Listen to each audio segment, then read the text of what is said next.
हैं तो हमारे बच्चे स्वस्थ हों, तंदुरुस्त हों, बहुत अच्छे मेधावी हों, उनके जीवन में इंटेलिजेंसी हमेशा रहे, IQ उनका बहुत अच्छा रहे, समाज का काम अच्छा करें, तो उसके लिए क्या करें?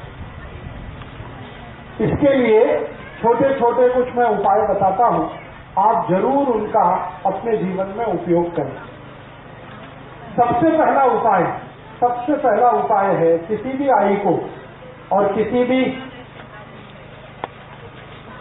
बाप को, माने पिता को, आई को और पिता को, दोनों को अपने जीवन में एक चीज हमेशा ध्यान रखनी पड़ेगी। अब भी अगर उनको बच्चे स्वस्थ, तंदुरुस्त, तेजस्वी, तपस्वी, संस्कारी और समाज का काम करने वाले ऐसे बच्चे अगर चाहिए, तो उन बच्चों को पैदा करने से पहले उसका नियोजन करना पड़ेगा। बिना नियोजन के जो बच्चे होते हैं वो ज्यादा से ज्यादा दाऊद इब्राहिम होते हैं। ये मेरा 15 साल का डॉक्टरी के पेशे का अनुभव है, तजुर्बा है। मेरे पास बहुत सारे मरीज आते हैं जिनको अपने बच्चों से त्रास है, और वो बच्चे इतने त्रासवादी हैं, आई वड़िल को पीटते, आई कुछ बोले उसको मारते हैं, वड़िल कुछ बोले उसको मारते हैं, आई वड़िल के कंट्रोल में नहीं रहते। जब उन बच्चों के बारे में मैं पूरी हिस्ट्री लेता हूं तो अंत में जाके पता चलता है कि वो बिना नियोजन के उत्पन्न हुए, बाई एक्सीडेंट। हाँ, तो मेरा आप सभी को ये विनम्र निवेदन है कि जिनको अपने बच्चे तेजस्वी, तपस्वी, संस्कारी, समाजकर्मी, राष्ट्रवादी, धर्म के प्रति श्रद्धा रखने वाले, आई वड़िल की सेवा करने वाले ऐसे बच्चे अगर चाहिए तो उसके लिए नियोजन करना पड़ेगा। बिना नियोजन के वो बच्चे नहीं होते। सबसे पहला फैसला आपको ये करना पड़ेगा। जैसे आप बहुत सारे काम के लिए नियोजन करते हैं, घर बांधने के लिए नियोजन करते हैं, कैसे करते हैं? एक एक पैसा बचाते हैं, जितनी पगार है उसमें से पैसा काट काट के बचा के घर बांधने का नियोजन हमारा होता है। ऐसे ही हम नौकरी के लिए बहुत सारे नियोजन करते हैं, तो ऐसा ही नियोजन आपको करना है। ठीक है? अब नियोजन क्या करें? नियोजन करना है, ये पहली बात ध्यान रखिए। बिना नियोजन के बच्चे होंगे तो मैंने आपको बताया वो संस्कारी हो नहीं सकते। और आज के समय में दुख और दुर्दैव की स्थिति ऐसी ही है कि ज्यादा बच्चे बिना नियोजन के ही हो रहे हैं। इसलिए आई वड़िल भी परेशान है, समाज उनसे परेशान है, देश भी उनसे परेशान है। ये त्रासवादी, आतंकवादी, देशद्रोही, ये सब हमारे ही अपने बीच के बच्चे हैं। लेकिन ये कैसे त्रासवादी हो गए, कैसे देशद्रोही हो गए? बिना नियोजन के होने के कारण। तो नियोजन करना पड़ेगा। अब नियोजन में क्या क्या करना पड़ेगा? सबसे पहला नियोजन, संस्कारी बच्चा अगर चाहिए, प्रतापी बच्चा चाहिए, आपको समाजकर्मी चाहिए, धर्मनिष्ठ चाहिए, राष्ट्र प्रेमी बच्चा चाहिए, तो सबसे पहला नियोजन संयम पालना पड़ेगा। ये सबसे पहला नियोजन। बिना संयम के अच्छे बच्चे नहीं हो सकते। तो संयम आपको अपने जीवन में रखना पड़ेगा। और वो संयम रखने का तरीका क्या है? संयम रखने का बहुत सरल तरीका है, ज्यादा समय ब्रह्मचर्य का पालन करना। ब्रह्मचर्य संयम पालने का सबसे बड़ा तरीका है, सबसे आसान तरीका, ये ब्रह्मचर्य का पालन करना। अभी मेरा जो फिजियोलॉजी और एनाटॉमी का अभ्यास है, विज्ञान का जो अभ्यास है, उस अभ्यास के हिसाब से मैं एक जानकारी देना चाहता हूं। इस जानकारी को आप गंभीरता से सुने, स्वीकार करें। स्त्री के लिए संयम पालना बहुत आसान है, पुरुष के लिए नहीं। माने क्या है, ब्रह्मचर्य का पालन किसी स्त्री को करना हो तो वो बहुत आसानी से कर सकती है, पुरुष के लिए ये संभव नहीं होता। क्यों? इसलिए कि ईश्वर ने स्त्री का शरीर ऐसा बनाया है जो पुरुष से ज्यादा अच्छा है क्वालिटी में। कुछ ऐसे हार्मोन्स हैं, कुछ ऐसे केमिकल्स हैं जो स्त्री शरीर में ही है, पुरुष शरीर में नहीं है। और वही हार्मोन स्त्री को ब्रह्मचर्य पालन करने में मदद करते हैं। तो स्त्री को ब्रह्मचर्य पालना अगर करनी है तो वो उसके लिए बहुत सहज है, सरल है, बहुत आसान है। जैसे हमारे जीवन के बहुत सारे काम हम सहजता से और आसानी से करते हैं, वैसे ही ब्रह्मचर्य का पालन और संयम का पालन किसी भी स्त्री को बहुत आसान है। पुरुष को उसके लिए प्रयास करना पड़ता है, स्त्री वो बिना प्रयास के ही कर सकती। तो मैं ये बात जो कह रहा हूं वो सब भाइयों के लिए कह रहा हूं कि अगर अच्छी संतान चाहिए, तेजस्वी, तपस्वी, संस्कारी संतान चाहिए तो आपको ब्रह्मचर्य का पालन करना है। अब ब्रह्मचर्य का पालन करना है तो इसका मतलब क्या है? इसका मतलब सीधा सा ये है कि आप अपने जीवन का थोड़ा ऐसा नियोजन करो जिसमें ज्यादा आपको स्त्री के साथ संसर्ग ना करना पड़े।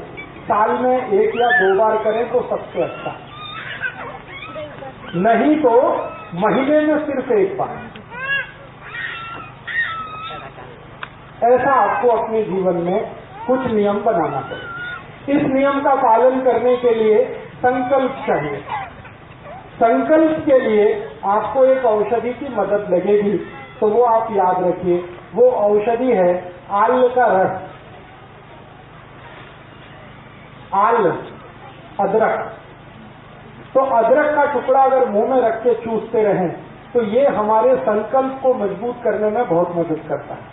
किसी भी तरह का संकल्प हो, ब्रह्मचर्य पालन का संकल्प हो, व्यसन मुक्ति का संकल्प हो, पैसे के पीछे नहीं भागने का संकल्प हो, अपने जीवन में साधारण तरीके से रहने का संकल्प हो, ये सभी संकल्पों में मदद करता है। तो हमें अच्छी संतान के लिए संयम का पालन ब्रह्मचर्य की मदद से करना है और कोशिश करनी है कि साल में 1 या 2 बार, नहीं तो महीने में ज्यादा से ज्यादा 1 बार, ये आपको करना है पुरुषों को। स्त्रियों के लिए ये सहज है, सरल है, क्योंकि भगवान ने उनको कुछ ज्यादा गुण दिए हैं, उनमें से एक गुण ये है। अब ये गुण होने का एक ही कारण है, मैंने बताया कि उनके शरीर में कुछ ऐसे हार्मोन्स हैं जो पुरुष के शरीर में नहीं। अब उन हार्मोन्स का नाम लेके कॉम्प्लिकेशन नहीं करना चाहता, बस आपको समझाने के लिए। तो आपको बच्चों का नियोजन करना है और नियोजन इस तरीके से करना है। पहला कदम उस नियोजन का संकल्प करना ब्रह्मचर्य का। दूसरा, नियोजन का दूसरा भाग क्या? दूसरा भाग आपको नियमित रूप से अपने जीवन में चूने का इस्तेमाल करना। चूना मैंने बार बार आपको बोला है, ये दोनों को इस्तेमाल करना है, स्त्री को, पुरुष को। तरीका मैंने बता दिया है, दही में डाल के, ताक में मिला के, रस में मिला के, जैसे भी आपको लेना है। 1 ग्राम चूना, ये दूसरा हिस्सा। तीसरा, आपको खान पान का ध्यान रखना। खान पान का ध्यान कैसे रखना है? अगर आपको आपके जीवन में ऐसे बच्चे चाहिए जो छत्रपति शिवाजी महाराज जैसे हों, राणा प्रताप जैसे हों, तो खान पान का बहुत आवश्यक ध्यान रखना पड़ेगा। वो ध्यान कैसा रखना पड़ेगा? आपका भोजन सात्विक होना। सात्विक भोजन होने का माने मांस नहीं खा सकते, मदिरा नहीं पी सकते, अंडा नहीं खा सकते, किसी भी तरह का मांस नहीं खा सकते, कोई भी मांस नहीं चलेगा। तो सात्विक भोजन का माने निरामिष भोजन, सात्विक भोजन का माने शाकाहारी भोजन, सात्विक भोजन का माने बगैर अंडे का भोजन। ये सात्विक भोजन का आपको अपने जीवन में पालन करना ही पड़ेगा, बिना उसके आपके बच्चे तेजस्वी तपस्वी नहीं होने वाले। तो भोजन करते समय ये ध्यान रखें मांसाहार का सेवन ना करें, तो शाकाहारी जीवन ज्यादा हो। शाकाहारी जीवन में कुछ चीजों का उपयोग भरपूर करना है, जैसे गाय का दूध, गाय के दूध का दही, दही की ताक, ताक में से निकाली हुई लोनी, लोनी से निकाला हुआ घी, ये ज्यादा उपयोग करना। और जैसे लोनी है ना, लोनी और उसके साथ खड़ी शक्कर, ये नियमित रूप से खाना, दोनों को खाना, पति को भी पत्नी को भी। लोनी, खड़ी शक्कर नियमित रूप से। सूप ना भी खाए तो चलेगा, लेकिन लोनी और खड़ी शक्कर नियमित रूप से लेना। लोनी जो है ना, मक्खन नहीं है, मक्खन अलग है, लोनी अलग है, समझते हैं ना? वो दही में वो चलाते हैं, मराठी में क्या कहते हैं उसको, मथानी, रई, तो रवि चला के जो निकलेगा वो लोनी। मक्खन जो है वो दूध से ही निकाला जाता है सीधे, तो लोनी खानी है, मक्खन नहीं। तो लोनी और थोड़ा सा खड़ी शक्कर नियमित रूप से दोनों पति पत्नी उपयोग करें। कितना लें, मात्रा कितनी हो, कम से कम 25 ग्राम लोनी और 5 से 10 ग्राम खड़ी शक्कर।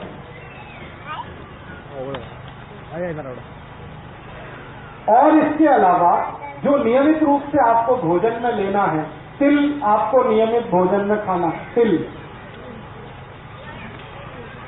मसूर की दाल, मूंग की दाल नियमित रूप से खाना। एक दिवस मूंग की दाल, एक दिवस मसूर की दाल, ऐसे नियमित रूप से खाना। और नियमित रूप से जो फल सीजन वाले होते हैं, जैसे अभी गर्मी का सीजन है, तो गर्मी के सीजन में जो फल हैं उसमें आम सबसे जास्ती है, तो भरपूर आम खाना। थोड़े दिन में सीजन बदलेगा तो फल भी बदलेंगे, तो सीजन वाले जो फल है वो भरपूर खाना। जैसे संतरा आएगा, मौसमी आएगी, द्राक्ष आएगा, सीजन के हिसाब से। तो अभी आम है, आम के बाद कुछ, फिर उसके बाद कुछ, उसके बाद कुछ, तो ये सीजन वाले फल भरपूर खाना है। और फल कभी भी भोजन के साथ नहीं खाना है, अकेले खाना है। केला हो, दूसरे फल हो, वो भोजन के साथ नहीं, अलग से खाना। जैसे भोजन किया उसके 2 तास बाद या 2 तास पहले फल खाना, या तो फल सुबह सुबह नाश्ते में भरपेट खाना, वो सबसे अच्छा है। और एक चीज नियमित रूप से करनी पड़ेगी कि थोड़ा शरीर श्रम नियमित रूप से हो, पति का भी पत्नी का भी। पति का शरीर श्रम क्या होना और पत्नी का क्या होना, इसके लिए 2 अलग अलग विभाजन हैं हमारे शास्त्रों में। पत्नी के लिए शरीर श्रम ऐसा होना जिसमें पेट का हिस्सा, जिसको गर्भाशय कहते हैं, उसमें बार बार मूवमेंट आए, ऐसा श्रम हमें होना पत्नी के लिए, स्त्री के लिए। तो वो क्या करना है, जैसे वो चटनी बनाते हैं ना, चटनी, तो चटनी अगर मिक्सी में बनाएंगे तो शरीर का श्रम नहीं है, लेकिन हाथ से बनाएंगे तो शरीर का श्रम है। और उसमें सबसे ज्यादा मूवमेंट यूट्रस रीजन का ही होता है, गर्भाशय का सबसे ज्यादा मूवमेंट होता है, तो चटनी हाथ से बनाए। इसी तरह से हाथ काम ज्यादा घर का, कपड़े धोना तो हाथ से धोना, वॉशिंग मशीन से नहीं धोना, चटनी बनाना तो हाथ से बनाना, रोटी बनाना तो हाथ से बनाना। आजकल रोटी बनाने का मशीन आ गया है, इसलिए मुझे ये बोलना पड़ता है, रोटी बनाना तो हाथ से, कपड़े धोना तो हाथ से, चटनी बनाना, ये सब स्त्रियों के लिए। और एक बहुत अच्छा श्रम है, अगर आप सब करेंगे तो बहुत अच्छी संतान आपको होने वाली है। वो श्रम क्या है, चाकी चलाना। क्या बोलते हैं उसको, जाता, यस। जो भी ताई, जो भी आई इसको चला सके दिन में 15 मिनट, जास्ती नहीं, बस 15 मिनट, उसकी संतान सबसे स्वस्थ और सबसे अच्छी होने वाली। ये चलाने का। अब इसको चलाने से होता है कुछ भी नहीं है, एक ही काम होता है, हमारा जो गर्भाशय का क्षेत्र है उसका सबसे ज्यादा मूवमेंट इसी पोजीशन में होता है जब हम ये चलाते हैं। मैंने थोड़ा अभ्यास किया, अपने पुराने जमाने की जो आई है, जो जाता चलाती है, सबके बच्चे स्वस्थ और तंदुरुस्त। मेरी आई मेरे बारे में बताती है, मेरा और मेरा एक छोटा भाऊ है, हम दोनों का जन्म मेरी आई ने 8 महीने लगातार जाता चला है। हमारे घर में एक परंपरा है कि जो आटा होता है वो ताजा खाना, तो जाते से ही संभव है, वो बाहर से पिसा के नहीं लाना।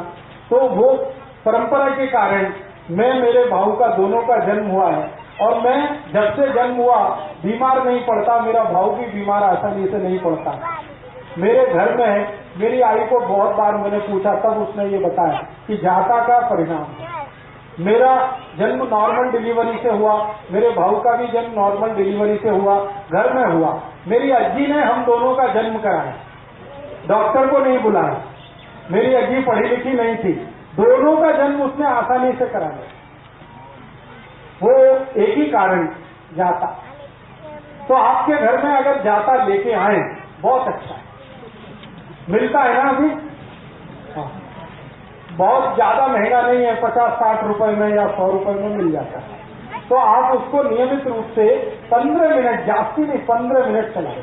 स्त्रियों के लिए। पुरुषों के लिए शरीर श्रम क्या करना है? पुरुषों के लिए शरीर श्रम सबसे आवश्यक है कि आप थोड़ा दिन अगर चाहते हैं कि स्वस्थ संतान हो, तो नागर चलाना।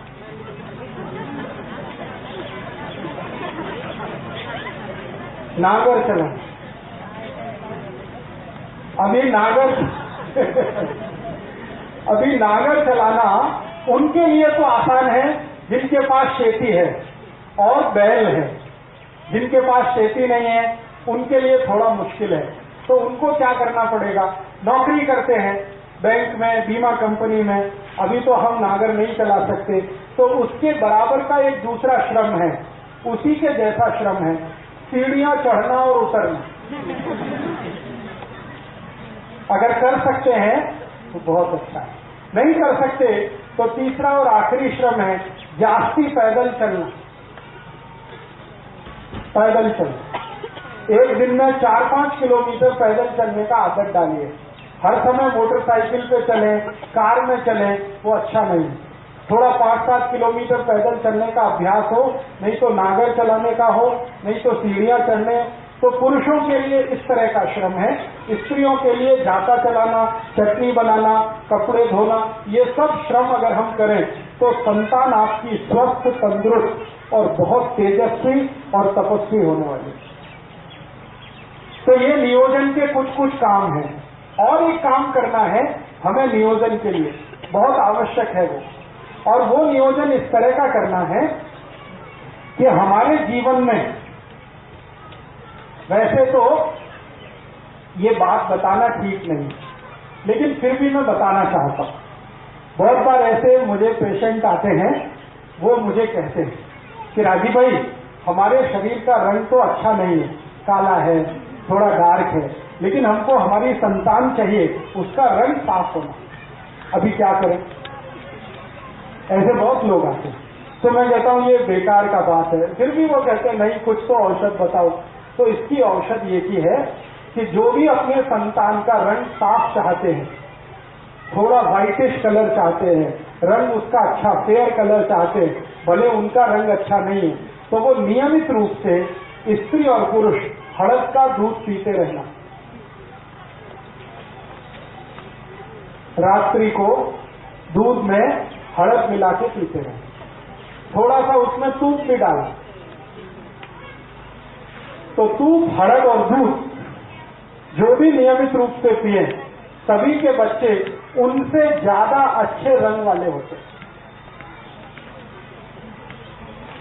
तो ये नियोजन का एक हिस्सा है। और एक हिस्सा है कि आपके बच्चों की बुद्धि कभी भी तेज रहे, तीव्र रहे, मंदी मंद ना हो, कभी भी उनकी बुद्धि तेज रहे, तेजस्वी रहे, आईक्यू उनका अच्छा रहे, मति मंदता कभी भी ना आए।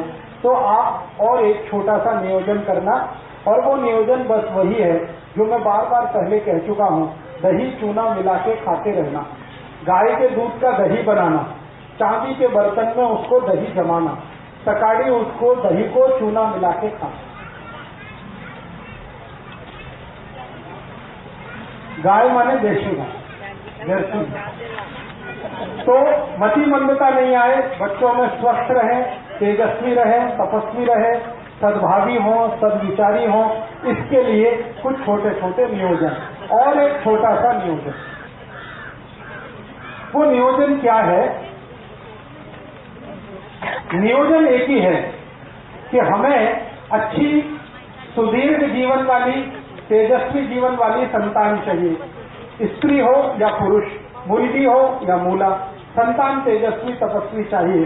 तो एक नियोजन जरूर ध्यान रखना है कि हमारे जो पति और पत्नी हैं वो आपस में जब संसर्ग करें तो पत्नी का मासिक चक्र पूरा होने के बाद, पत्नी का मासिक चक्र पूरा होने के बाद या पत्नी का मासिक चक्र शुरू होने वाले दिन से 10 दिन छोड़कर,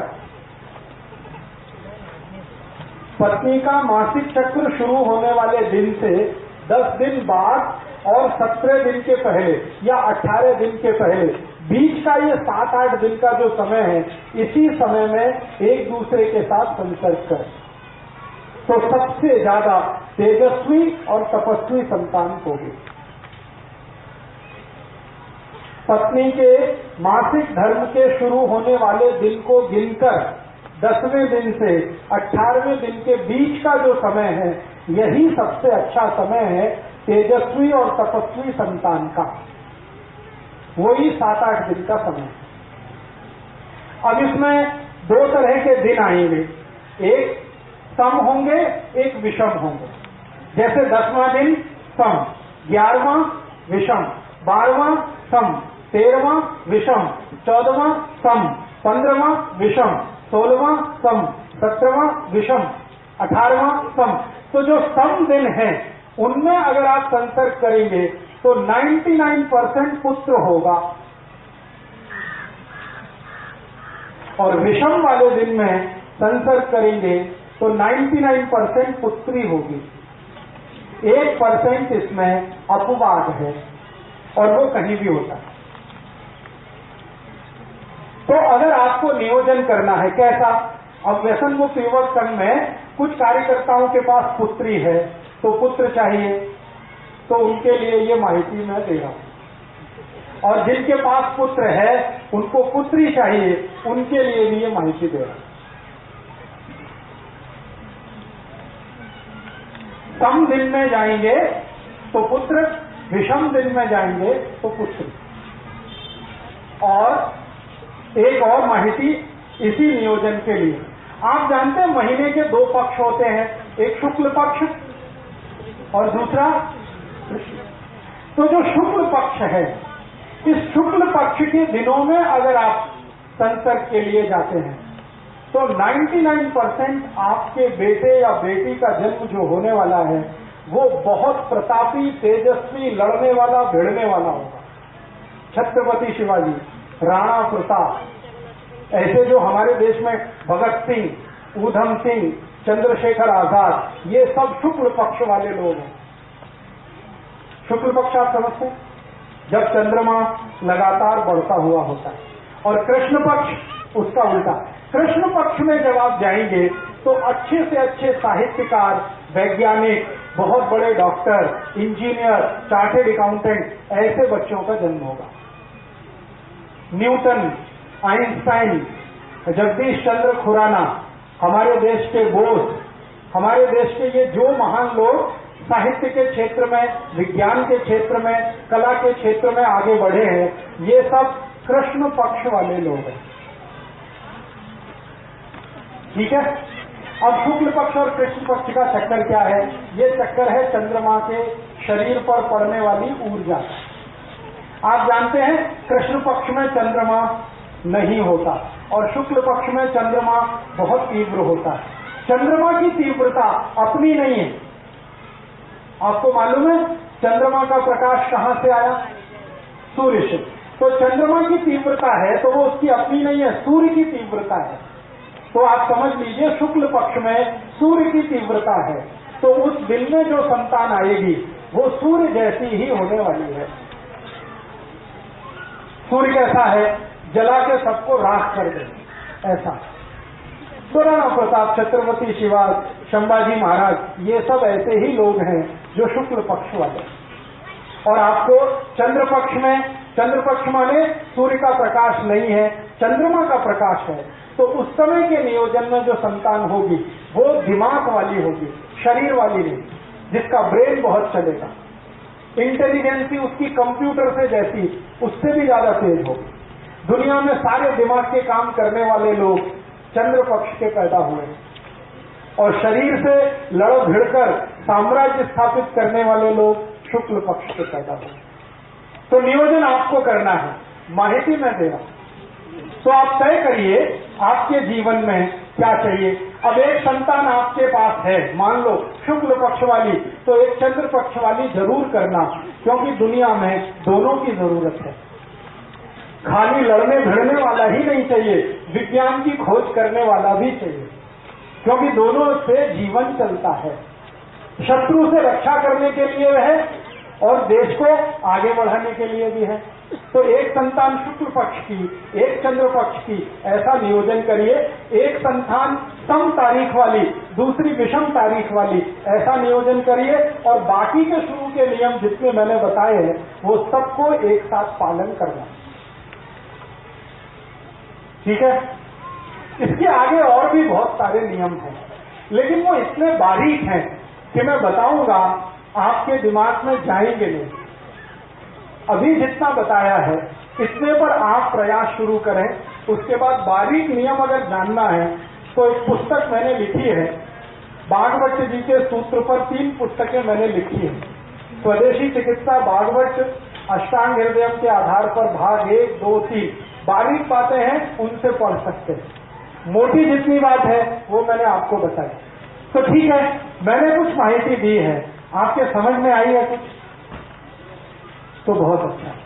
अगर आप ये समझ पाएंगे तो बहुत अच्छा है। एक बात को मैं फिर रिपीट करता हूं, इसको हमेशा याद रखिएगा कि आपकी संतान अच्छी हो, तेजस्वी हो, तपस्वी हो, तो खान पान में जितने नियम बताए हैं एक बराबर याद रखना।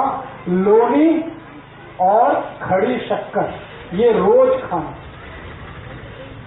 लोनी आप समझते ही हैं, खड़ी शक्कर आपको माहिती है।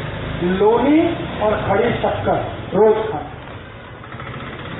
दोनों को खाना, पति को भी पत्नी को भी। जी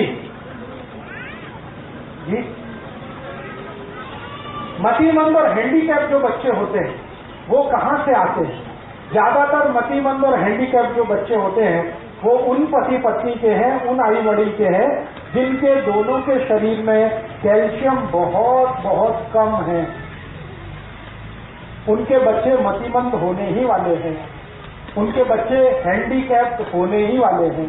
पति के शरीर में कैल्शियम कम हो, पत्नी के शरीर में कैल्शियम कम हो, जरूर बच्चे ऐसे होंगे जो मतिमंद होंगे और शरीर से विकलांग होंगे। तो ध्यान रखिए इसका, कैल्शियम कम ना हो शरीर में। तो आप बोलेंगे क्या इसका टेस्ट होता है? हाँ, कैल्शियम का टेस्ट होता है। आपकी बोन टेस्ट करा के आप कैल्शियम की मात्रा पता लगा सकते हैं। बाजार में जो पैथोलॉजी के डॉक्टर हैं वो कैल्शियम टेस्ट करते हैं, आप चाहें तो टेस्ट करा सकते हैं। ज्यादा खर्चा नहीं है, 50 या 60 रुपए के खर्चे में या बहुत अधिक 100 रुपए के खर्चे में कैल्शियम टेस्ट हो जाता है।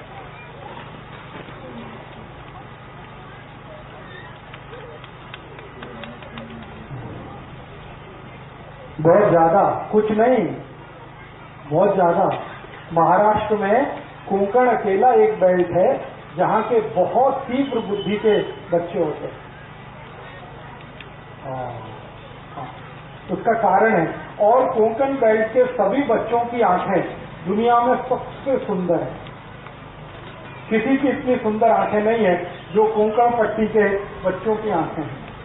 उसका कारण मैं बताता हूँ। कोंकण पट्टी के बच्चे, आप जानते हैं कोंकणस्थ, जिनको हम कहते हैं मराठी में कोंकणस्थ, ये कोंकणस्थ लोग दुनिया में इंटेलिजेंसी में सबसे ऊपर है। इनका जब आईक्यू टेस्ट होता है ना, दुनिया के सारे देश, अमेरिका, जर्मनी, जापान, फ्रांस, दुनिया के देशों में इनकी आईक्यू सबसे ऊंची है। कारण पूछो आप, कारण उसका एक ही है कि कोंकण पट्टी की जो मिट्टी है ना, वो उसकी विशेषता है। कोंकण की मिट्टी आप देखो लाल रंग की है, देखा? लाल रंग की मिट्टी है। लाल रंग की मिट्टी में जो धान उत्पन्न होता है उसमें कैल्शियम और आयरन सबसे ज्यादा, सबसे ज्यादा। दुनिया में इतना कैल्शियम और आयरन किसी मिट्टी में नहीं है जो लाल मिट्टी में होता है। अब कैल्शियम और आयरन हर चीज में ज्यादा होगा। कोंकण का आम होगा ना, आम, उसमें भी कैल्शियम आयरन है। कोंकण का धान, उसमें भी कैल्शियम आयरन है। कोंकण की दाल होगी उसमें भी कैल्शियम आयरन है, कोंकण की जवारी होगी उसमें भी कैल्शियम आयरन। तो ये कैल्शियम और आयरन से भरपूर जो कुछ वो खाते हैं उसका परिणाम। नहीं, मछली का इससे कोई, मछली तो और भी लोग खाते हैं। आपको मालूम है सबसे ज्यादा मछली तो खाते हैं बंगाली लोग, बंगाली और उससे भी ज्यादा उड़िया और उनसे भी ज्यादा बिहारी, लेकिन आईक्यू में वो दुनिया में सबसे डफर है। मछली का इससे कोई संबंध नहीं, इसका संबंध है मिट्टी से और मिट्टी में होने वाले कैल्शियम और आयरन से। लाल मिट्टी दुनिया में जहां भी मिलेगी उसमें भरपूर कैल्शियम और आयरन है, और कोंकण की मिट्टी में कैल्शियम आयरन सबसे ज्यादा है, इसलिए वहां की संतानें दुनिया में सबसे तीव्र बुद्धि मानी जाती है। तो ये बात समझ में आई कोंकण की। तो आप कहेंगे हम भी कोंकण में रहिए, लेकिन आप में परिवर्तन आएगा 2 जनरेशन के बाद, अभी तुरंत नहीं आएगा। 2 जनरेशन आपकी निकल जाएंगी, 3rd जनरेशन में ये परिवर्तन आ जाएगा, अगर कोंकण में आप रहते हैं तो।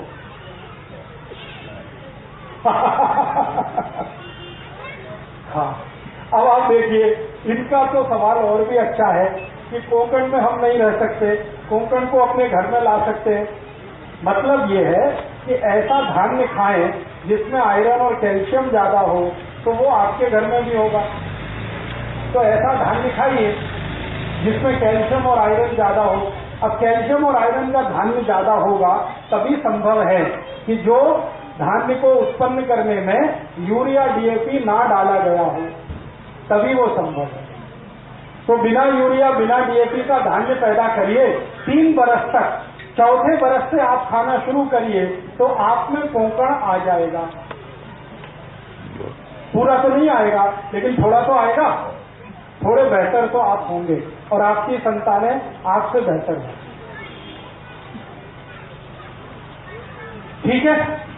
अभी एक सवाल मुझे पूछा गया, हम जब विवाह करते हैं ना, तो विवाह करते समय कुछ मिलान किया जाता है, नाड़ी का मिलान करते हैं, गोत्र का मिलान करते हैं। आप जानते क्यों करते हैं? नहीं मालूम? कोई लोग तो कहते हैं कि ये बुआबाजी है, कुछ लोग ऐसा कहते हैं कि नाड़ी का मिलान करना, गोत्र का मिलान करना ये बकवास, इसका कोई फर्क नहीं पड़ता। लेकिन इसका फर्क बहुत गहरा है, ये साइंटिफिक बात है। बात ऐसी है कि हम जब गोत्र और नाड़ी का मिलान करते हैं तो इस बात को ध्यान करते हैं कि डीएनए एक ही ना हो, ऐसे स्त्री पुरुष की शादी ना हो। एक ही डीएनए ग्रुप वालों की शादियां अगर हो गई तो जिंदगी भर संतान का त्रास रहेगा। एक ही डीएनए ग्रुप में डीएनए के ग्रुप हैं और वो ग्रुप अगर एक ही जैसे हैं, नजदीक का बहुत अंतर नहीं है, उनमें आपस में शादियां हुई तो एक तो संतान होगी नहीं, हो भी गई तो मतिमंद होगी, विकलांग होगी, कमजोर होगी, बुद्धि से बिल्कुल कमजोर होगी, शरीर से कमजोर होगी और संतान जीवित नहीं रहेगी ज्यादा दिन, जल्दी मरेगी। अगर एक ही ब्लड ग्रुप के नजदीक वालों की शादियां हो गई तो जब हम नाड़ी और गोत्र देखते हैं तो उसका इसी बात का ध्यान रखते हैं, एक ही नाड़ी और एक ही गोत्र में शादी इसलिए नहीं करते हैं ताकि डीएनए एक ना हो। डीएनए एक होने के चांसेस तभी हैं जब नाड़ी एक हो और गोत्र एक हो, तो 100% ब्लड ग्रुप एक हो जाता है, इसलिए ये ध्यान रखा जाता है। तो हमारे बुजुर्गों ने एक परंपरा बनाई, विवाह करने के पहले नाड़ी का मिलान करना, गोत्र का मिलान करना, वो परंपरा बहुत साइंटिफिक है। अगर उसका ध्यान रख के आप शादियां करते हैं तो आपकी संतान अच्छी होगी, नहीं ध्यान रखा है तो बहुत तकलीफ होगी।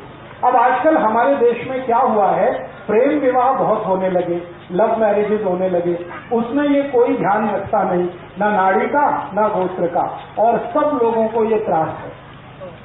वो आते हैं मेरे पास, ज्यादातर प्रेम विवाह वाले एक संतान नहीं हो रही है, 10-10 साल से परेशान। फिर मैं कहता हूं जरा ब्लड चेक करो, तो ब्लड चेक करते हैं तो पता चला एक ही दोनों का ब्लड ग्रुप है, तो हो ही नहीं सकती संतान, कितनी भी कोशिश करें। तब मैं उनको कहता कि आपको संतान का सुख नहीं है। तो कहते हमने क्या पाप किया था? तो मैंने कहा आपने पाप एक ही किया था, प्रेम विवाह किया था, यही पाप आपने किया। अगर नाड़ी गोत्र का ध्यान रख के करते तो ये नहीं होता।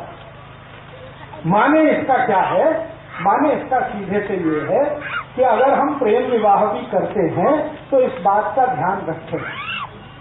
अगर इस बात का ध्यान आप नहीं रखते तो आपको भविष्य में बहुत तकलीफें आएंगी। तब प्रेम तो छूट जाएगा, विवाह जो है घिसटता हुआ जाएगा। ये जो प्रेम है ना, ये ज्यादा दिन टिकता विकता नहीं है, क्योंकि ये आवेग जैसा होता है, ये इम्पल्स है। एक कुछ खास तरह का हार्मोन हमारे माइंड में बनता है, उसका नाम है डोपामाइन। और डोपामाइन एक अकेला हार्मोन है जो थोड़ी देर ही टिकता है।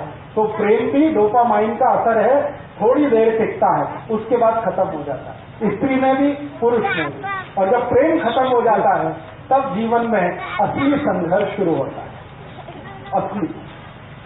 और वो इतना खराब संघर्ष होता है कि कोई देख नहीं सकता। थोड़े दिन पहले तक दोनों एक दूसरे के लिए मरने की तैयारी में हैं और डोपामाइन खत्म होते ही एक दूसरे को मार डालने की तैयारी में। ये ऐसी हालत हो जाती है। एक दिन पहले तक या 2 दिन पहले तक या 5-10 दिन पहले तक किसी स्त्री को उसका पुरुष और किसी पुरुष को उसकी स्त्री दुनिया का सबसे सुंदर, इससे ज्यादा सुंदर तो हो ही नहीं सकता। और 5-6 दिन के बाद ही दुनिया का सबसे कुरूप चेहरा वही है जो उसकी अपनी स्त्री है या उसका अपना पति है। ये सारा खेल डोपामाइन का है।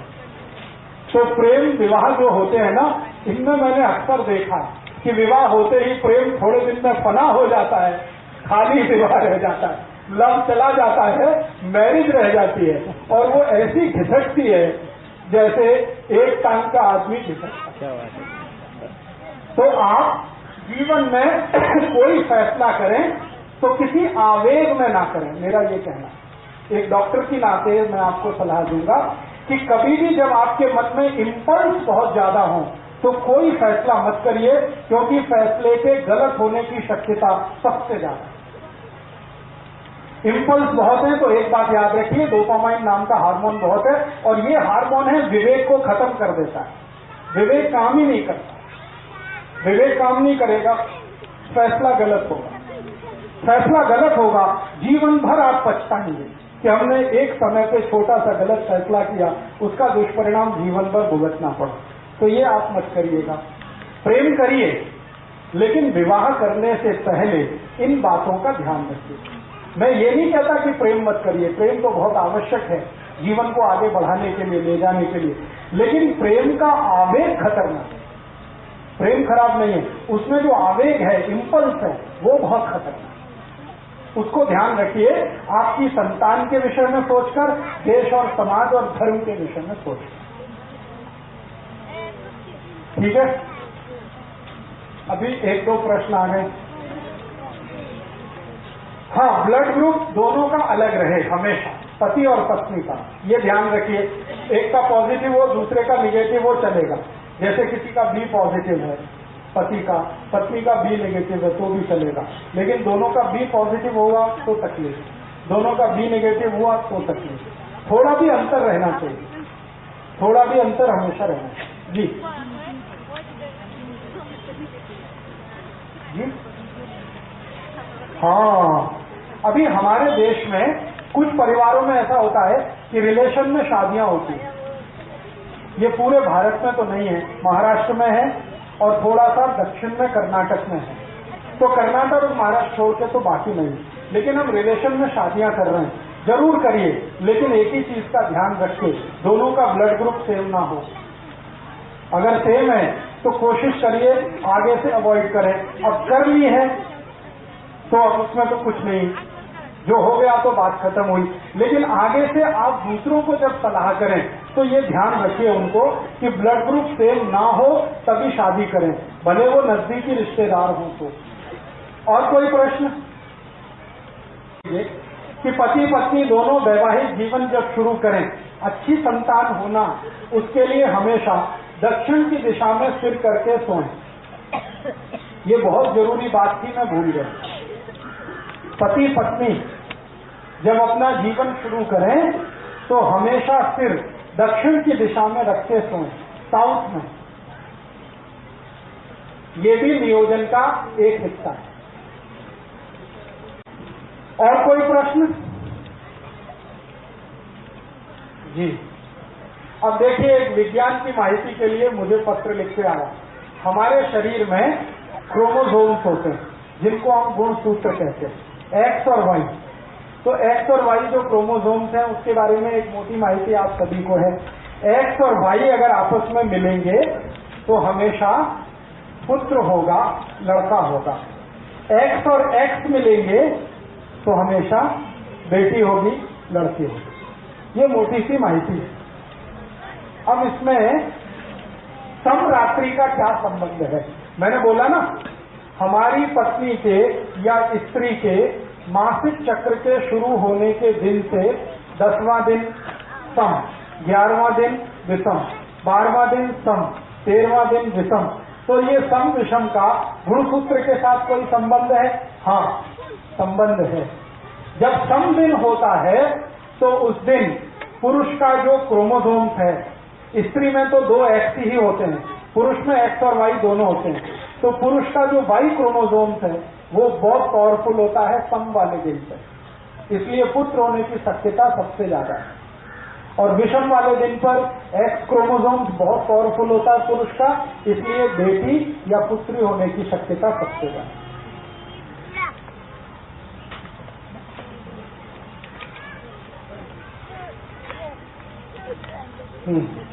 अब देखिए, एक बहुत अच्छा सवाल है, वो सबके लिए मैं बोलना चाहता हूँ। स्त्रियों को जब मासिक पाड़ी आती है ना, तो घर के जो पुराने बुजुर्ग हैं वो बहुत सारे कड़क नियम पालन करवाते हैं। स्वयंपाक घर में नहीं जाना, स्वयंपाक नहीं करना, भोजन नहीं बनाना, ऐसे करना, वैसे करना, वगैरह वगैरह। इसके पीछे का साइंस क्या है? इसके पीछे कुछ खास बात नहीं है। एक ही बात है कि जब स्त्री को मासिक पाड़ी शुरू होती है तो उसके पूरे महीने का सबसे महत्वपूर्ण समय वो है, सबसे महत्व का समय।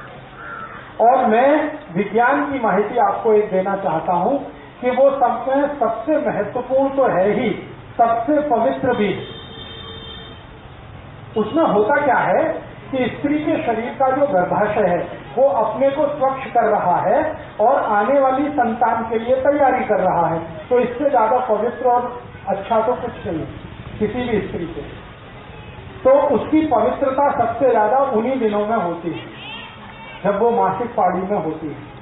और पुरुष के बारे में मैं एक जानकारी देता हूं जो गुणसूत्र के आधार पर है और साइंस के आधार पर है कि पुरुष स्वभाव से अपवित्र होता है। हाँ, इसमें आप हंसिए मत, ये सच है। पुरुष जो है स्वभाव से, चरित्र से, बाई नेचर, बाई कैरेक्टर अपवित्र होता है, इम्प्योर जिसको कहते हैं, उसमें पवित्रता ज्यादा नहीं है। इसलिए आपको हैरानी होगी, भारत में बहुत सारे ऐसे देवस्थान हैं जहां पर पुरुष को जाने की अनुमति नहीं है। वो ये कहते हैं कि आपको देवस्थान में पूजा करनी है, अपनी पत्नी को लेके आओ। मैं बहुत सारे देवस्थान में नहीं जा सकता। हाँ, मेरे साथ ये दुर्घटना हो चुकी है। केरल में, तमिलनाडु में, आंध्र में ऐसे बहुत मंदिर है। मैं अंदर गया, गर्भगृह में पूजा, उसने रोक दिया। पहले तो रोक दिया ये वस्त्र उतारो, तो मैंने कहा ठीक है उतारता हूं। फिर धोती पहनो, धोती माने लुंगी पहनो, मैं वो भी पहन लिया। फिर उसने पूछा आपका विवाह हुआ?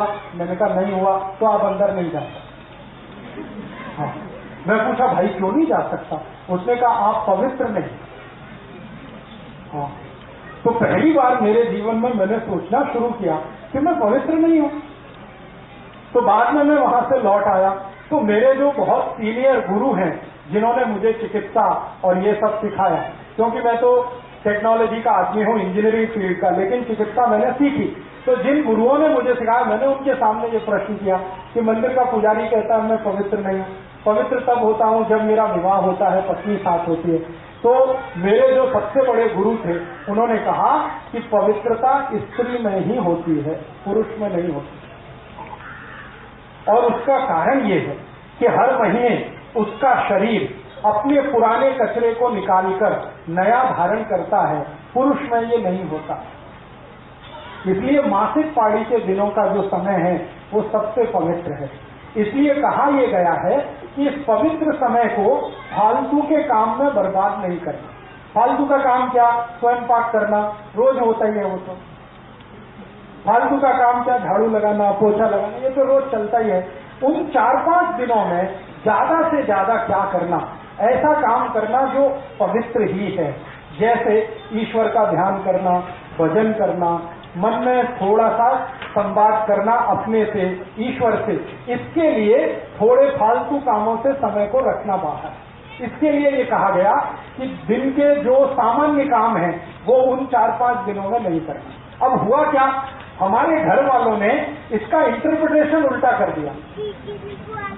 इसका इंटरप्रिटेशन क्या कर दिया? ये खराब है, ये पवित्र है, वहां कोने में बैठ जाओ, किसी को छूना नहीं, किसी को ये करना नहीं। ये फालतू बातें हमारे घर में घुस गई, क्योंकि हमने विज्ञान को छोड़ दिया, खाली परंपरा को ले लिया। तो मेरा आपको ये कहना है कि मासिक पाड़ी के जो भी 4-5 दिन हैं वो सबसे महत्व के दिन हैं, सबसे पवित्र दिन है। उनमें सबसे अच्छा काम करना चाहिए। तो जो काम आपके नॉर्मल रूटीन में नहीं हो रहा है वो उन दिनों में आप करिए। जैसे डेली के रूटीन में आपको बहुत समय स्वयं पाक में जाता है, वो 4-5 दिन आप स्वयं पाक के समय को बचाकर आपके ईश्वर के ध्यान का समय, आपके प्राणायाम का समय, आपके साधना के समय में लगे। इसके लिए वो समय थोड़ा खाली रखिए। और पुरुष को कहा गया है कि वो परेशान ना करे अपनी पत्नी को और स्त्री को उतने दिनों में, क्योंकि मैंने कहा ना, संयम स्त्री ही पालती है, पुरुष के बस की बात नहीं है। तो अक्सर पुरुष के संयम टूटते हैं, तो वो उन दिनों में तो संयम को कठोरता से पालन करे, ऐसा हमारे आयुर्वेद में निर्देश दिया गया। तो मासिक पाड़ी के समय पीना नहीं, फिरोना नहीं, ये काम नहीं करना, ये काम नहीं करना। इसके पीछे का अर्थ एक ही है कि आपका ये समय बचाकर थोड़ा ध्यान, थोड़ा प्राणायाम, थोड़ी समाधि की स्थिति में रहना। 4-5 बोल सकते हैं धीमे स्वर में। धीमे स्वर में माने मध्यम स्वर में। एक तो ओंकार हम करते हैं तीव्र स्वर में, वो मासिक पाड़ी के बाद के दिनों में करिए जब पाड़ी पूरी हो जाए। लेकिन पाड़ी के समय में आप ओंकार जरूर बोल सकते हैं मंद स्वर में, ज्यादा हाई पिच पे नहीं। ज्यादा हाई पिच पे कुछ भी नहीं करना, सब कुछ मंद स्वर में करना, क्योंकि उस समय शरीर की ऊर्जा बहुत तीव्र होती है, अग्नि बहुत तीव्र होती है, और ओंकार बोलने से भी अग्नि और तीव्र होती है। तो ओंकार मध्यम स्वर में बोलना। नहीं तो उस समय सबसे अच्छा शीतलीकरण प्राणायाम, शीतलीकरण समझते, जीभ को बाहर निकाल के गोल कर, ये सबसे अच्छा है। शरीर को त्रास देने वाला कोई आसन ना करें। एक आसन उस समय जरूर करें, उसका नाम है मकर आसन। मकर आसन समझते, पेट के बल लेटना और हाथ को ऐसे करके, और आपका ये चिन पोर्शन है, ये हाथ पे रख के पांव दोनों ऐसे ऐसे लेटना, ये सबसे अच्छा आसन है मकर आसन। फिर शीतलीकरण, फिर अनुलोम विलोम, ये प्राणायाम आपके लिए बहुत ही अच्छा।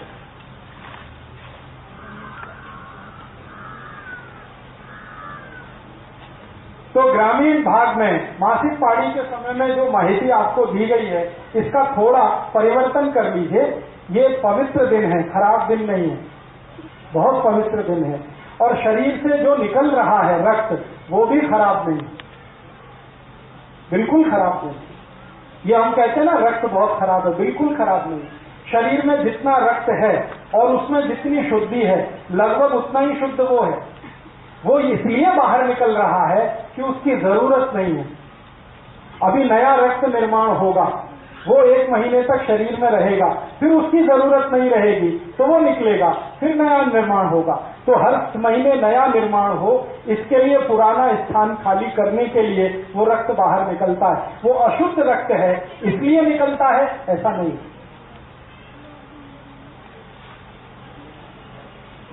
हाँ, पूजा आप करें वैयक्तिक। एक तो पूजा होती है सामूहिक और सार्वजनिक, जो परिवार के साथ करते हैं, लेकिन शास्त्रों में ये कहा गया है कि स्त्रियों को उन दिनों में वैयक्तिक पूजा ज्यादा करनी। वैश्विक पूजा माने अपने लिए ध्यान, अपने लिए प्राणायाम, अपने लिए योगासन, अपने लिए वो सब साधना की स्थिति। परिवार के लिए तो बाकी 25 दिन है ही, वो तो मरना घटना है ही, ये 5 दिन तो उसके अपने हैं, इसके लिए वो उसको कहा गया।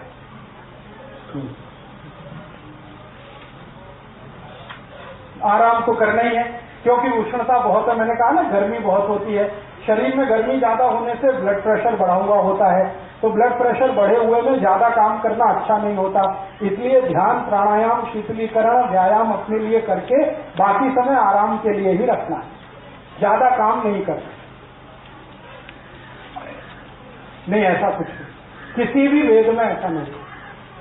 बिल्कुल श्लोक बोल सकते हैं, मंत्र बोल सकते हैं, वेद मंत्र बोल सकते हैं, ऐसा कहीं कोई निर्देश नहीं।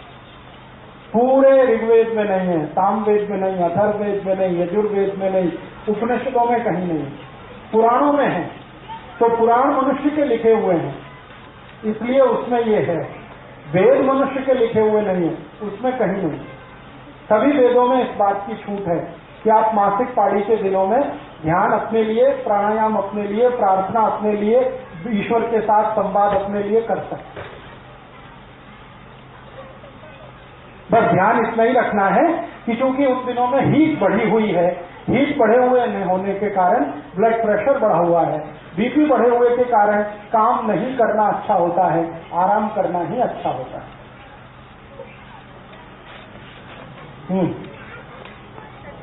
हाँ, इतनी बात समझ में आई जी?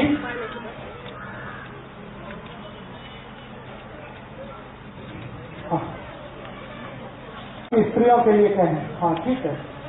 अभी जितनी बात मैंने कही वो आपके समझ में आई? नहीं आई? आई, ठीक है। और आई है तो आप दूसरों को समझा सकते हैं, जरूरत पड़ने पर अपने लिए भी उसका उपयोग कर सकते हैं। मैं अब थोड़ी 1-2 माहिती और देता हूं। वो माहिती ये देनी है कि मान लो गर्भाधान हो गया, अभी क्या करना। एक तो गर्भाधान के पहले के मैंने आपको कुछ नियोजन बताए सूत्र रूप में। अभी गर्भाधान हुआ, फिर क्या करना, तो उसके लिए भी सतत कुछ चीजों का ध्यान आपको रखना है। उनमें से पहली एक वस्तु, एक बात, एक माहिती जरूर याद रखनी है। गर्भाधान होने के बाद बहुत बहुत बहुत सावधानी से अपने जीवन को आगे बढ़ाना है। आपकी एक छोटी सी असावधानी जीवन भर की आपकी जो मेहनत है उसको बेकार कर सकती है। इसलिए गर्भाधान होने के बाद बराबर ध्यान रखना है एक बात का, वो ये कि आपका भोजन, आपका जीवन अच्छा होते ही जाना चाहिए। गर्भाधान के पहले तो अच्छा है ही, होने के बाद तो और भी अच्छा होना। तो अच्छा होने से मतलब क्या है? दूध, ताक, दही, लोनी, सूप, ये भरपूर खाना है। बिल्कुल चिंता मत करिए। उसके बाद पतला होने का भी बता दूंगा मैं। गर्भाधान होने के पहले का जो नियोजन मैंने बताया, बाद का भी उतना ही जरूरी है। आपको इस बात का ध्यान रखना है कि गर्भाधान होने के बाद दूध, सूप, लोनी, दही, ताक, ये भरपूर खाना है। और हमेशा याद रखना है गाय का खाना है। सूप तो जितना खाएं उतना अच्छा। फिर आपके मन में आएगा वजन बढ़ेगा, बिल्कुल चिंता मत करिए। गाय के सूप से कभी किसी का वजन नहीं बढ़ता, वजन बढ़ता है मछली के सूप से। मैं बार बार कह रहा हूं, गाय का सूप खाना है, मछली का नहीं खाना, वजन नहीं बढ़े। गाय का दूध, मछली का नहीं पीना, गाय का पीना, तो भी वजन नहीं बढ़े। तो सूप, दूध, दही, लोनी, ताक, घी, मक्खन, ये सब खाना। एक दूसरा, भरपूर कैल्शियम आपके शरीर में रहे, क्योंकि आपको और आपके बच्चे को दोनों को डबल कैल्शियम अब चाहिए। तो चूने की मात्रा लगातार खाती रहनी है, बढ़ा दिए तो और ही अच्छा है। दही में, ताक में चूना बराबर खाते रहना। केला भरपूर खाते रहना है, क्योंकि केले में भरपूर कैल्शियम है। फुटाने, शेंगा भरपूर खाते रहना है, दोनों में कैल्शियम है। तिल खाते रहना है, उसमें भरपूर कैल्शियम है। ये आप छोड़ दो, ये किसी शास्त्र में नहीं लिखा हुआ है, नहीं, आप भरपेट खाओ। आप जितना खाना खाते हैं केला खाओ। कुछ त्रास हुआ तो मुझे फोन कर लेना। तो आप गर्भाधान के समय में ऐसी चीजें भरपूर खाइए जिसमें कैल्शियम है, ऐसी चीजें भरपूर खाइए जिसमें आयरन है। ये दूसरी बात ध्यान रखिए। तीसरी बात, समय से भोजन और समय से आराम, ये गर्भाधान के बाद बहुत आवश्यक है। समय से भोजन का मतलब है लंच आपका 10 बजे के आसपास होना ही चाहिए और डिनर शाम को 5-6 बजे के आसपास होना ही चाहिए। लंच 10 बजे, डिनर शाम के 5-6 बजे। हाँ, बीच में अगर भूख लगे तो जूस पीना, फल खाना, फुटाने खाना, शेंगा खाना, गुड़ खाना, तिल पट्टी खाना, गुड़ पट्टी खाना बीच में। और सुबह शाम भोजन भरपेट, 9-10 बजे सुबह, 5-6 बजे शाम को। एक भोजन से दूसरे के बीच 8 तास का अंतर गर्भवती आई के लिए। और दूसरा एक ध्यान ये रखना है कि पहले महीने से 7वें महीने तक थोड़ा थोड़ा श्रम करते रहना। श्रम मैंने बताया, जाता चलाना एक है, सिलबट्टे पे चटनी करना एक है, कपड़े धोना एक है, झाड़ू पोछा करना एक है। ये काम अपने हाथों से ही करें तो अच्छा है, मशीन से ना करें।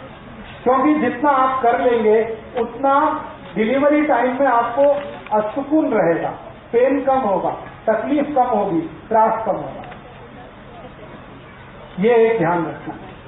और एक आखिरी ध्यान इस बात का रखना है कि पूरे पहले महीने से 8वें 9वें महीने तक, 9 महीने 9 दिवस 9 घंटे, एग्जैक्ट टाइम ये है, 9 महीने 9 दिवस 9 घंटे, ये गर्भाशय के पूरे होने का समय है। इतने दिन तक आई को, पत्नी को कुछ मानसिक त्रास नहीं होना, कैसा भी, किसी भी तरह का मानसिक त्रास नहीं, क्योंकि उसका सबसे ज्यादा दुष्परिणाम होता है वो संतान को होता है।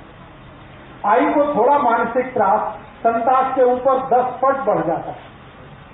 आई को थोड़ा हलन चलन हुआ ना, संतान को 10 पट बढ़ जाएगा। तो आई को कुछ भी त्रास नहीं होना। अब इसकी जिम्मेदारी पूरे परिवार को लेनी है। पति को तो विशेष रूप से लेनी है, परिवार के दूसरे सदस्यों को उसकी जिम्मेदारी लेनी पड़ेगी कि आई के साथ ऐसा कुछ ना हो जो उसको मानसिक त्रास वाला हो। जैसे हर एक व्यक्ति को, स्त्री हो या पुरुष, कुछ चीजें पसंद हैं, कुछ नापसंद होता है ना, सबके जीवन में होता है। छोटे बच्चे को भी ये पसंद है, ये नापसंद है, ये पसंद है। तो आई को जो जो चीज नापसंद है वो उतने दिनों में नहीं होनी चाहिए घर में। अब उसकी एक सूची बना लो, ये चीज नापसंद है तो ना हो, क्योंकि नापसंद वाली चीज होगी तो मानसिक त्रास होगा और उसका दुष्परिणाम आई को जितना होगा उससे ज्यादा बच्चे को होगा। और बार बार मानसिक त्रास अगर बच्चे को आपने दिया तो वो बच्चा जब पैदा होकर आएगा तो जिंदगी भर आपको त्रास देगा। ये आप ध्यान रखें। मैं आपको बहुत गंभीर बात कह रहा हूं कि अगर आपने इसका ध्यान नहीं रखा, आई को मानसिक त्रास हुआ बार बार, तो बच्चा हो गया, फिर जब वो बड़ा हो जाएगा तो वो ऐसा मानसिक त्रास देगा कि जिंदगी भर आई और बाबा रोते रहते हैं। बहुत बार बच्चों को आपने देखा ना, आई बाबा को रुलाते हैं। ये वही बच्चे हैं जो गर्भ के समय अपनी आई के पेट में थे और आई को मानसिक त्रास हुआ, उससे ज्यादा बच्चे को हुआ, तो वो पूरा बदला निकालता है। तो आई वडील पूछते हैं, कौन सा हमने कुकर्म किया था जो ऐसा हमारा बेटा हुआ? तो मैं उनको याद दिलाता हूं कि याद करो, तुमने गर्भाशय के समय जब ये था क्या क्या त्रास दिया था।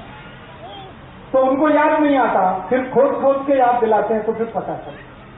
तो इस बात का आप हमेशा अपने जीवन में ध्यान रखें।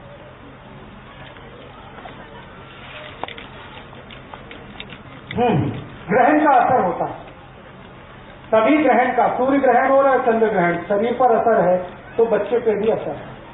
इससे तो हमेशा आप बचने की कोशिश करें। तो अब सूर्य ग्रहण जो है बच्चे के लिए तकलीफ वाला माना जाता है। चंद्र ग्रहण उसका नहीं है, लेकिन सूर्य ग्रहण तो बहुत तकलीफ वाला है। तो जब सूर्य ग्रहण का समय हो तो आई को सूर्य ग्रहण के सामने नहीं आना। ये एक ही बात के लिए है कि आप थोड़ा आराम ज्यादा करें। सूर्य ग्रहण वाले दिन पता है क्या होता है? ब्लड प्रेशर बढ़ा हुआ होता है, क्योंकि सूर्य के कारण। और ब्लड प्रेशर बढ़ा हुआ है तो एक ही बात है, शरीर को ज्यादा त्रास मत दो, शांत रहो, आराम करो।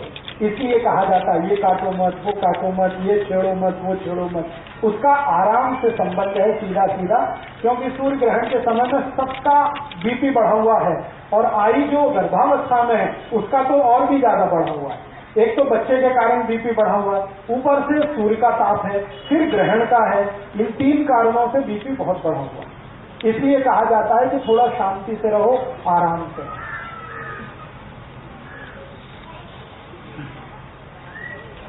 कुछ समझ में आ गया? अच्छा, अब मुझे कुछ प्रश्न आए हैं, उनका मैं उत्तर देने की कोशिश करता हूं। आपके प्रश्न है तो आप भी पूछ सकते हैं। एक प्रश्न आया है कि कोई पति को और पत्नी को बच्चे नहीं होते, क्या करना है? ये व्यक्ति जो भी प्रश्न कर रहे हैं वो मुझसे व्यक्तिगत मिले, क्योंकि उनका सार्वजनिक उत्तर नहीं है। किसी का कोई तकलीफ है, किसी का कोई तकलीफ, किसी में पति को तकलीफ है, किसी में पत्नी को तकलीफ है। तो एक जर्नल उत्तर इसका मैं नहीं दे सकता, इसलिए आप व्यक्तिगत रूप से मिले। नहीं तो मेरा नाम पता लिख लें, मुझे खत लिखें या ईमेल करें, विस्तार से आपकी माहिती मुझे दें, तो विस्तार से ही मैं समझ के कोई औषध बता सकता हूं।